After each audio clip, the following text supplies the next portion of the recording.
Welcome to Timeout. All right.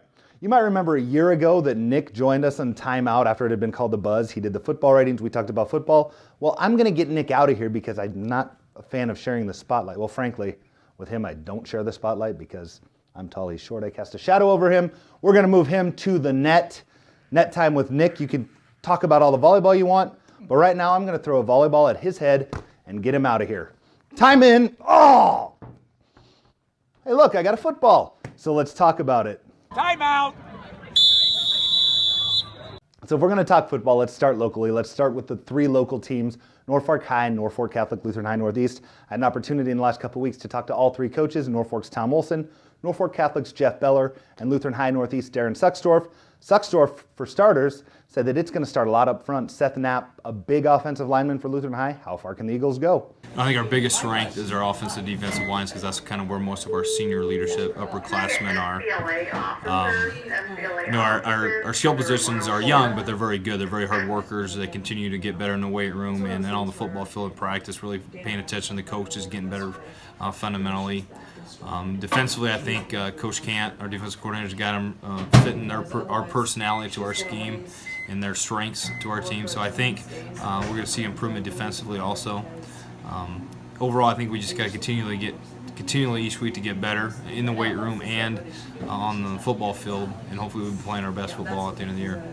Norfolk High also very experienced up front. They're going to rely a lot on their run game as they're breaking in a new quarterback with a very strong, deep offensive line as well as some talented running backs. What's Tom Olson got to say? Our expectations are always high. I think that this group of kids has done the kinds of things in the offseason that dictates that they'll have a very successful season. Wins and losses, I'm not sure, but I can say that they will be as good as they can possibly be. We've had a great week or a great summer in the weight room. We've had outstanding camps that we've gone to. Our kids have done better all along, and I just think every week and every day it seems like we get better and better and better, and that's all you can really ask as a coach.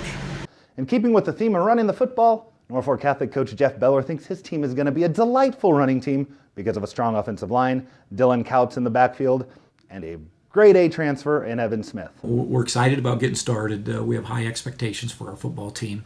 On the offensive side of the ball, I think we're going to be a very good run team.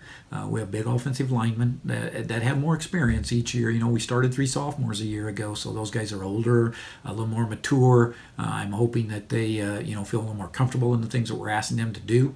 And then we have 2 seniors at offensive guard that shared time last year that I'm sure they're saying it's my time to go. So I think that's good for us there.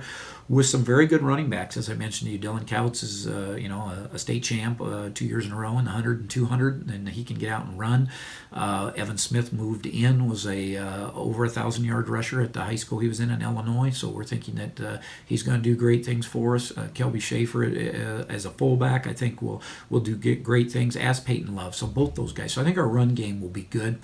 Now we know Norfolk Catholic's going to have a pretty quality football team, but they're not the only Class C1 team that's going to be good this year. You don't have to look much further than last year's defending Class C1 champion, O'Neill. That's right, the Eagles aren't the underdog this year. A big reason why, quarterback Alex Tramer and his top 2 receivers, Wyatt Lever, Justin Appleby, they're going to have to rebuild on the line, but O'Neill looks to be pretty solid. The question is, though, who's going to be this year's O'Neill? A lot of people, including myself, think it might be Ponca. The Indians last year were 3-6, but guess what they got coming back? 8 starters, both sides of the football, and one of the largest lines, both offensively and defensively, in Class C2, as well as some athletes who won a state basketball championship last year. Let's call Ponca O'Neill. No, let's call O'Neill, call Ponca Ponca, but expect good things out of both of those teams, as well as some other teams around the area. Oakland Craig, Hardington Cedar Catholic, Valentine. Class C2 is deep. Expect many teams from this area to compete as the season winds down. Battle Creek's going to get an early test. In their opener, they're going to travel to UTAN. Be safe. Make sure you wear sunscreen when you do. Between a battle of top 5 teams in the state in Class C2. As far as 8-man football goes, pretty much the usual suspects. Humphrey St. Francis, again, a team that just reloads year after year after year in Class D2 is one of the favorites. Another one, Class D2, is Bloomfield. Quentin Moles, you remember that name? You should, because he ran for over 2,500 yards last year in 11 games. Well over 200 yards a game, and this kid is pretty pumped for a senior season, hoping to go for more. The Bees are going to have to rebuild a little bit up front, but when you got a talent like that, it's a good place to start. And Class D1, don't look now, but Howells Dodge. might have gotten itself back into the mix of the Class D1 elite, which makes my heart melt a little bit, because going down and watching Howell's teams with Mike Spears and Lincoln just seemed like the thing you're supposed to do every year. The Jaguars are primed for a pretty good year this year, but in front of them you got to look at Guardian Angel Central Catholic. Jared Minnick ran for over 1,000 yards last year as a sophomore. Creighton, same situation. Bryce Zimmerer last year, a huge year. Could be the best running back, could be the best football player in Class D1 for Creighton. He's also a really good baseball player. Very athletic, talented team. Creighton, Guardian Angel Central Catholic, in my mind, are probably the top 2 teams in Class D1, but what do I know? I spent a year watching volleyball. Football is foreign to me, but by the end of the year it won't be, so please bear with me. And keep in mind, I want your contributions and your input, so if you have any ideas for the show, anything you want us to do, hit me up on Twitter, right there, or just add your comments to the Facebook post of this video at the Daily News Facebook site.